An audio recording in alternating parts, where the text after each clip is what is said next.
একটা সিগারেট ধরিয়ে টানতে টানতে রাস্তা দিয়ে হাঁটতেছি। এমন সময় পিছন থেকে একটা মেয়ে ডেকে উঠল, আঙ্কেল আঙ্কেল ভালো আছো? মেয়েটা খুবই মিষ্টি, বয়স আনুমানিক 4 থেকে 5 হবে। আমি দাঁড়িয়ে বললাম, হ্যাঁ মামুনি, ভালো আছি। কিন্তু তুমি কে? মেয়েটা বলল, আমি মিথি, ক্লাস 2তে পড়ি। আমি বললাম, মামুনি আমাকে চেনো কিভাবে? মেয়েটা হাত দিয়ে ওর আম্মুকে দেখিয়ে দিয়ে বলল, আঙ্কেল, আম্মু তোমাকে আঙ্কেল ডাকতে বলছে।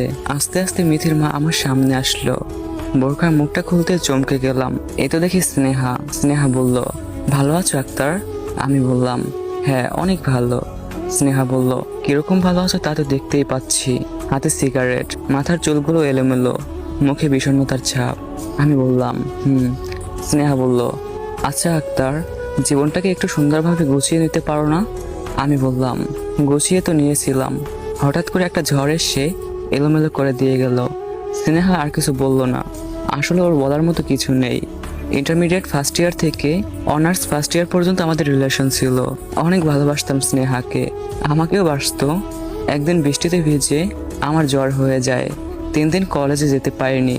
তারপর যখন কলেজে গেলাম, স্নেহা আমাকে আড়ালে ডেকে নিয়ে গেল, অতপর শক্ত করে জড়িয়ে ধরলো।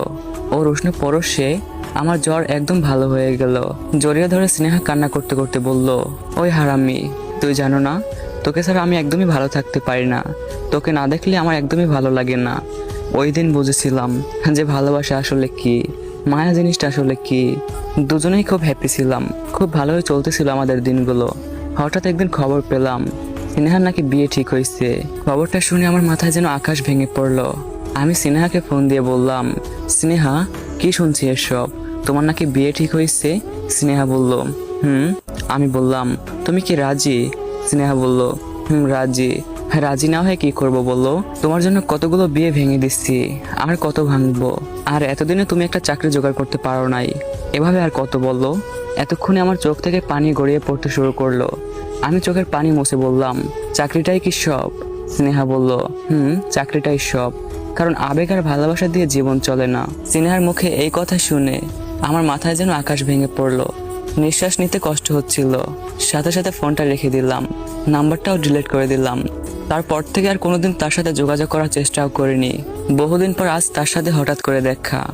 স্নেহা ঘোর ভেঙে দিয়ে বলল, ইদানিং কি করতেছো আক্তার? আমি বললাম, কিছু না, কোনোরকম একটা জব হয়েছিল, সেটাও ছেড়ে দিয়েছি। স্নেহা বলল, কেন?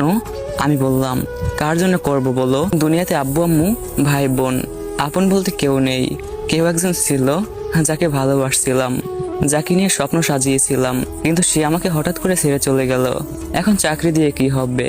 আমার কথাগুলো শুনে স্নেহার চোখে পানি চলে আসলো। এমন সময় স্নেহার স্বামীর আগমন। মুহূর্তে স্নেহা চোখের পানি মুছে তার স্বামীর সাথে চলে গেল। এদিকে আমি দোকান থেকে 2 প্যাকেট সিগারেট কিনে মেসে চলে আসলাম। আজকে রাতে ঘুম হবে কিনা তাও জানি না। হয়তো পুরনো স্মৃতি মনে করে সিগারেটের নিচের ভেতরটা তিলে তিলে পোড়াবো। একটা সিগারেট ধরিয়ে টানতে টানতে রাস্তা দিয়ে হাঁটতেছি। এমন সময় পিছন থেকে